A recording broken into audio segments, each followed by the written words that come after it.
I was never a great father. Hell, I was barely a father at all. If you asked my son, Daniel, he'd probably tell you I was a ghost, something that existed in the background of his life, but never really there. And he wouldn't be wrong. I don't have some grand excuse. No tragic backstory, no childhood trauma to justify why I failed him. I was just selfish.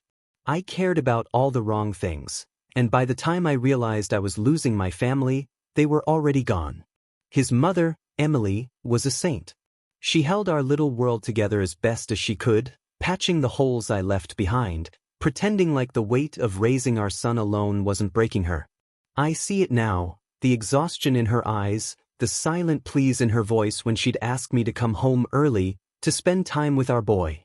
But back then, I convinced myself that providing for them was enough.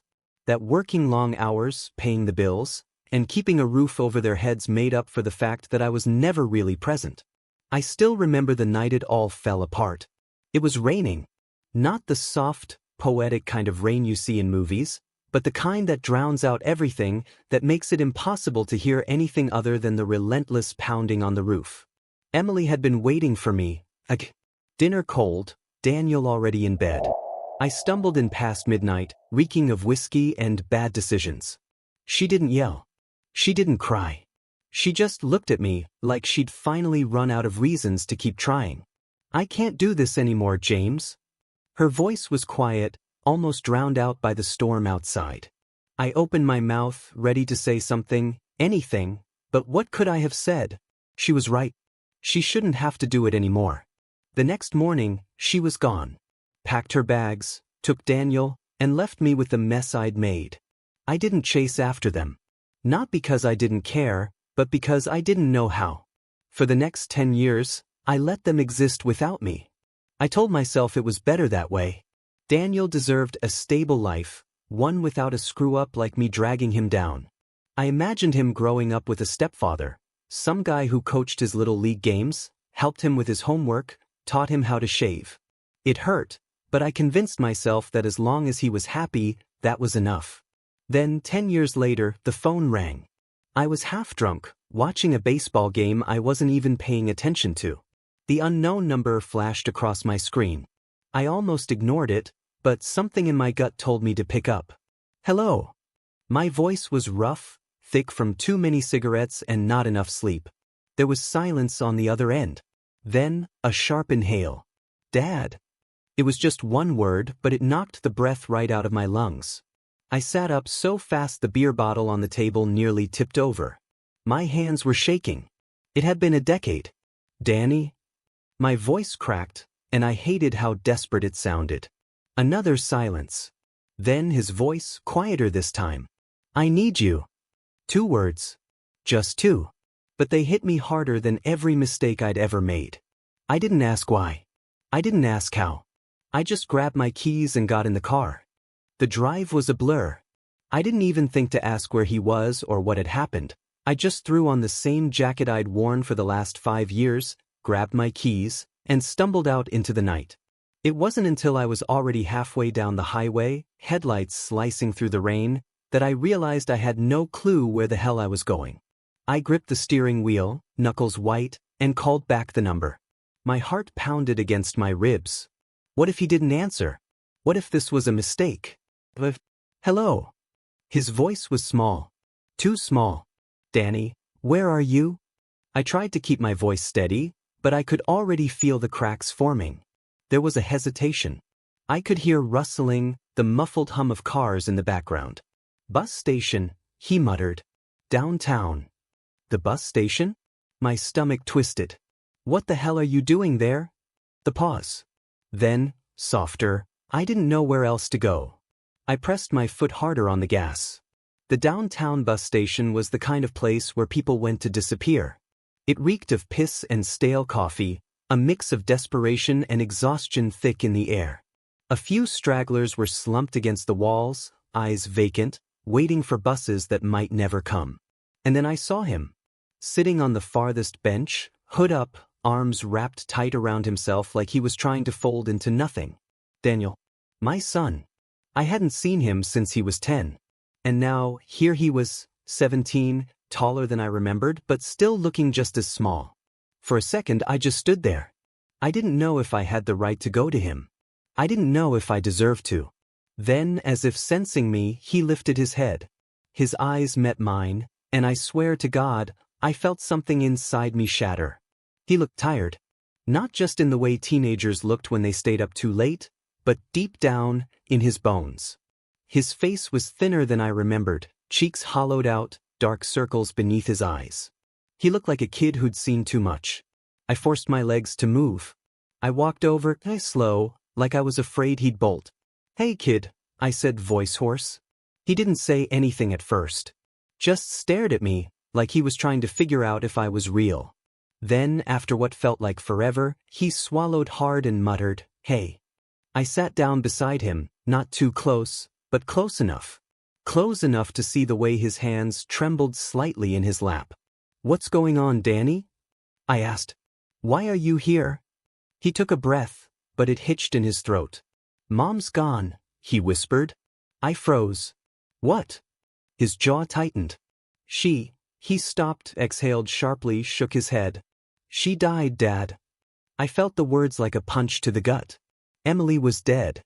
The woman who had once loved me despite everything, who had carried our son through my absence, who had held everything together when I was too much of a coward to try, she was gone.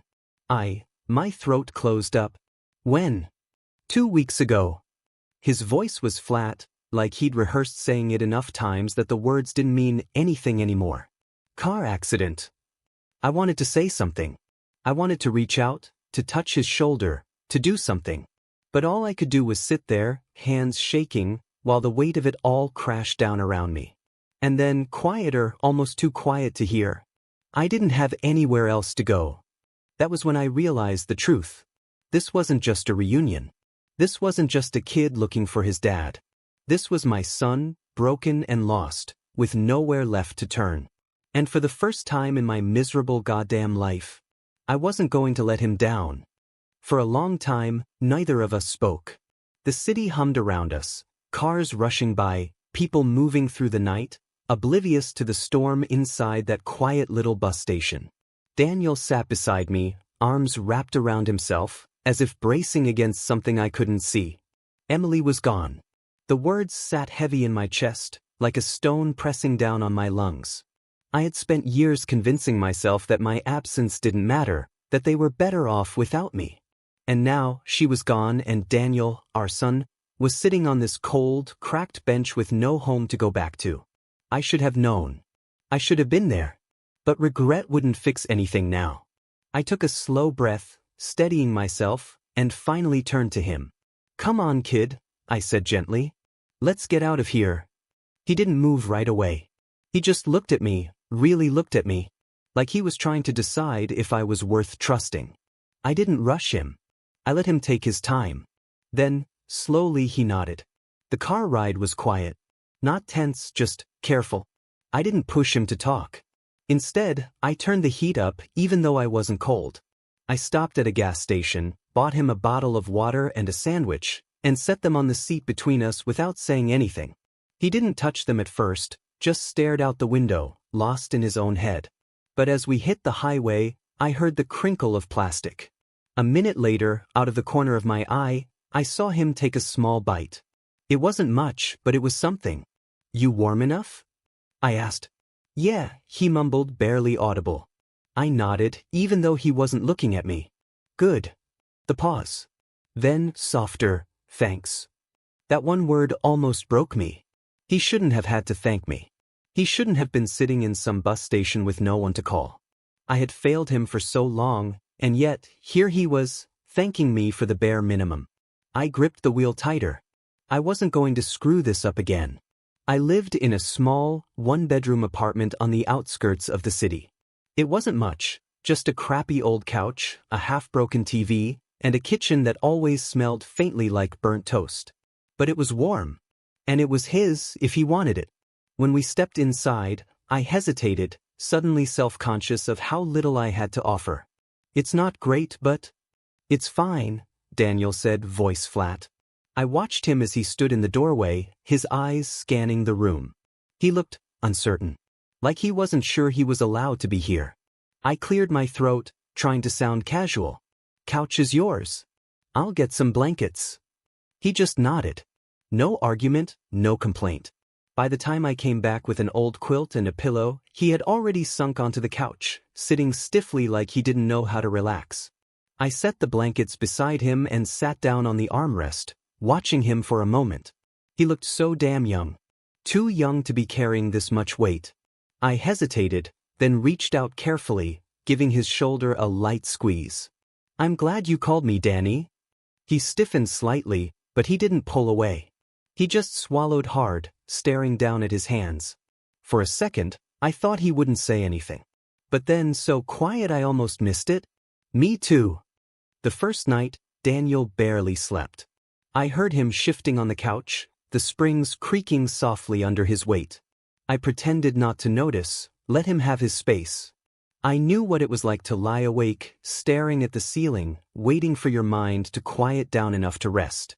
By morning, I found him curled up on his side, still wearing his hoodie, face half buried in the pillow. His breathing was slow and steady, finally asleep. I didn't wake him. Instead, I grabbed my keys, slipped out, and picked up some groceries. For years, I had lived off black coffee, cigarettes, and whatever gas station food didn't taste like cardboard. But now, I had someone else to think about. So I bought eggs, bread, some fruit, and, after standing in the aisle for longer than I'd like to admit, a box of cereal that looked vaguely familiar from when he was a kid. By the time I got back, Daniel was awake, sitting on the couch with his arms wrapped around himself. His eyes flickered to the grocery bags in my hands, but he didn't say anything. You eat yet? I asked. He shrugged. Not hungry. I set the bags down and nodded. All right. I didn't push. I just started making eggs, letting the sound of the pan fill the silence between us. I wasn't a great cook, but I could handle scrambled eggs. When I set a plate in front of him, he hesitated, staring at it like he wasn't sure what to do. Then, finally, he picked up a fork and took a small bite. It wasn't much, but it was something. That first week was full of moments like that. Small things. Fragile things. I didn't push him to talk, didn't try to fix what couldn't be fixed. I just made sure he had food, made sure he knew where the clean towels were, made sure he had space. Some nights, we watched TV in silence. Other nights, he holed up in his own world, scrolling through his phone, barely saying a word. But he stayed. That was enough. Then one night as I was rinsing out a coffee mug, he spoke. Mom left me a letter. I turned off the faucet. Set the mug down carefully. Yeah. He was staring at the floor, his fingers twisting in the hem of his hoodie. I haven't read it yet. I swallowed.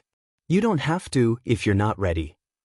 He let out a slow breath, shoulders hunching forward. I don't know if I'll ever be ready. I wanted to tell him it was okay, that grief didn't come with a timeline. But I wasn't sure I had the right to say that, not when I had been absent for so much of his life. So instead, I just sat down across from him and said, whenever you are, I'll be here. His eyes flickered up to mine for the briefest second. And then quietly he nodded. I wish I could say I had my life together. That I had some grand redemption arc where I became the perfect father overnight. But life doesn't work like that. I was trying, God, I was trying, but old habits don't just disappear because you suddenly want to do better. It started small. A couple of bad nights.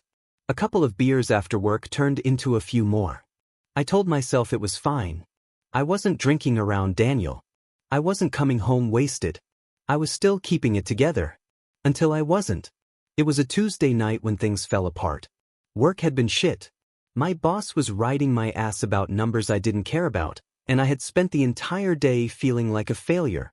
Like no matter how much I tried, I was still the same screw-up who had let his family walk away. So I did what I used to do.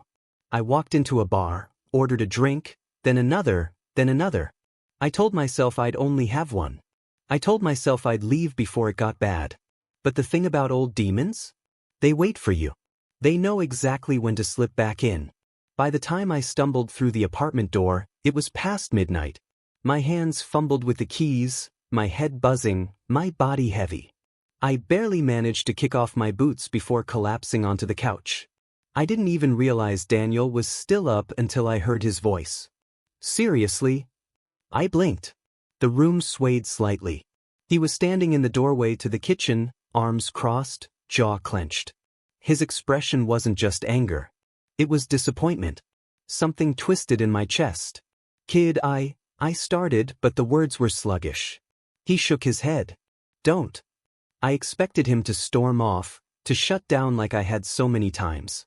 But instead, he walked over, grabbed my arm, and pulled me up, way stronger than I expected. Come on, he muttered. I tried to push him off, but I was too unsteady. Daniel? Shut up, he snapped, but there was no real anger in it. Just something exhausted. He practically dragged me to my bedroom and sat me down on the edge of the bed. Then, he disappeared and came back with a glass of water. He set it down on the nightstand and crossed his arms again, staring at me like he was trying to figure out what to do with me. I let out a slow breath, pressing my hands to my face. I screwed up, I muttered. Yeah, he said flatly. The silence stretched. I expected him to walk away. I expected him to leave me to my mess. But then, after a moment, he sighed and sat down on the floor, back against the wall. I lifted my head, frowning. What are you doing? He shrugged. Making sure you don't choke on your own puke or something. Something in my throat tightened. I don't deserve that, I admitted. Probably not, he said. But you're still my dad. I had no idea how to respond to that. For years, I had been the ghost in his life, the absent father, the man who wasn't there when he needed him. And now, here he was, taking care of me. It should have been the other way around. I let out a shaky breath and muttered, I'm sorry, kid. Daniel didn't say anything for a long time. Then, finally, he exhaled and said, just don't do it again. I swallowed hard. For the first time in my life, I actually wanted to keep that promise. Waking up the next morning was hell. Not just because of the hangover, though that was bad enough, but because of the look on Daniel's face when he saw me stumbling into the kitchen.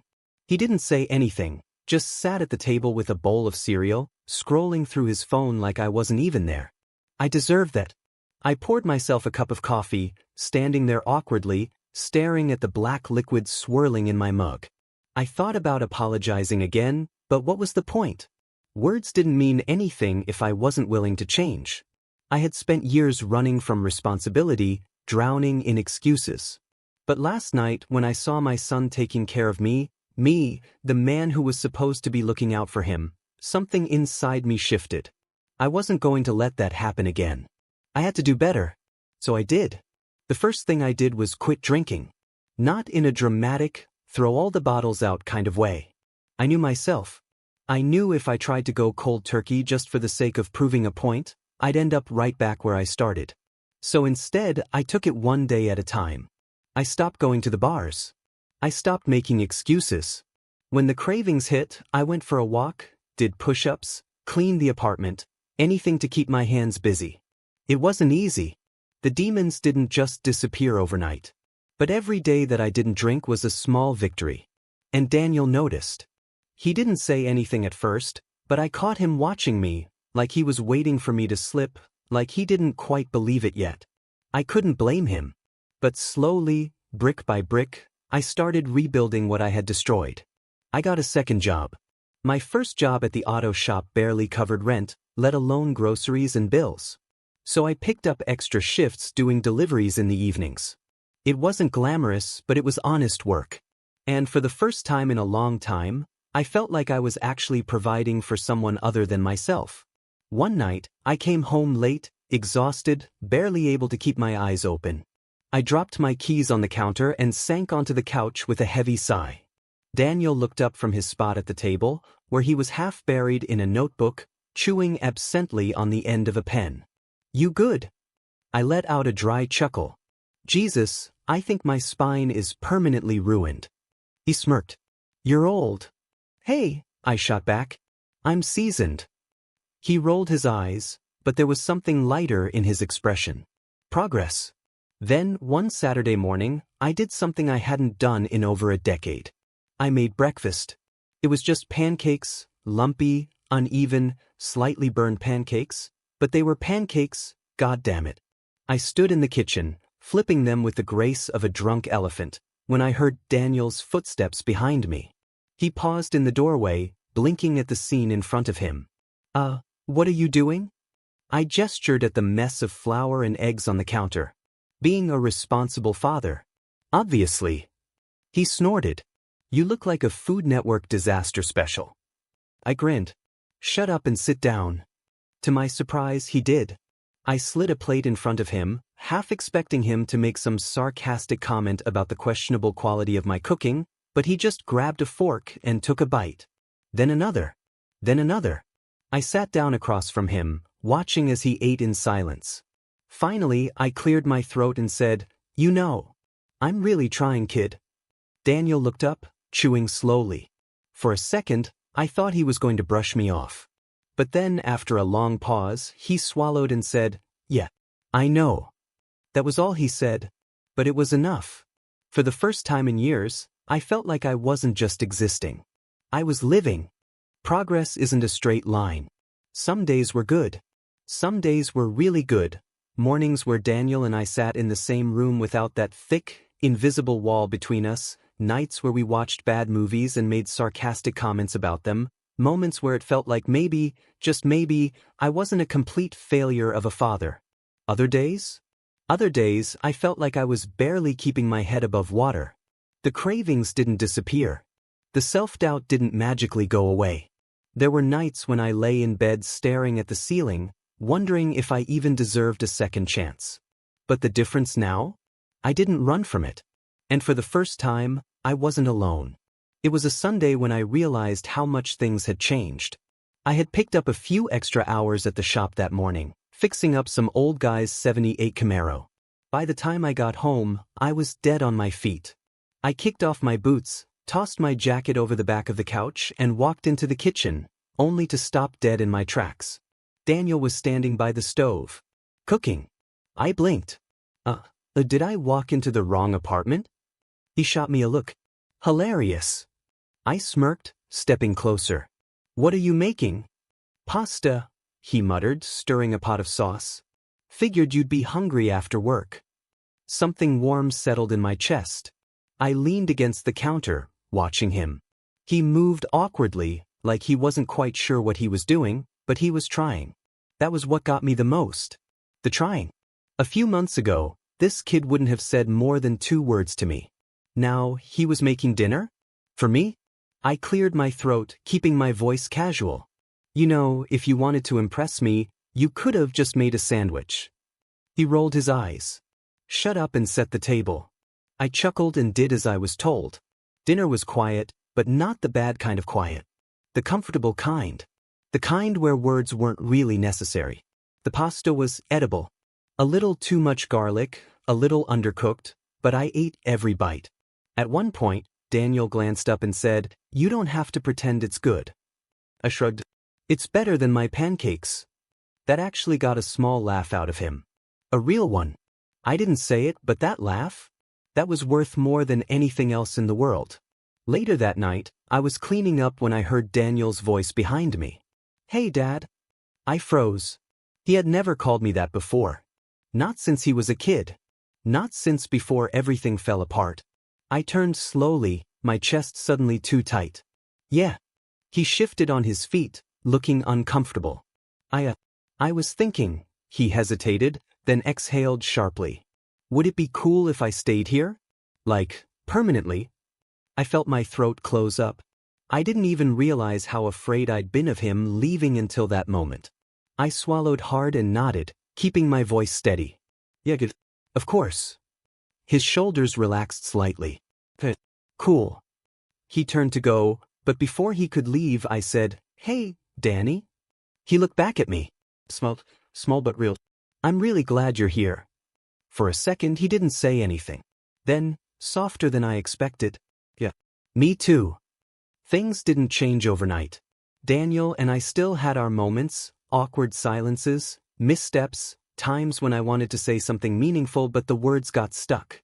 But little by little, life started to feel normal. Or at least as close to normal as 2 screwed up people could get. Then one day he met her. And everything shifted.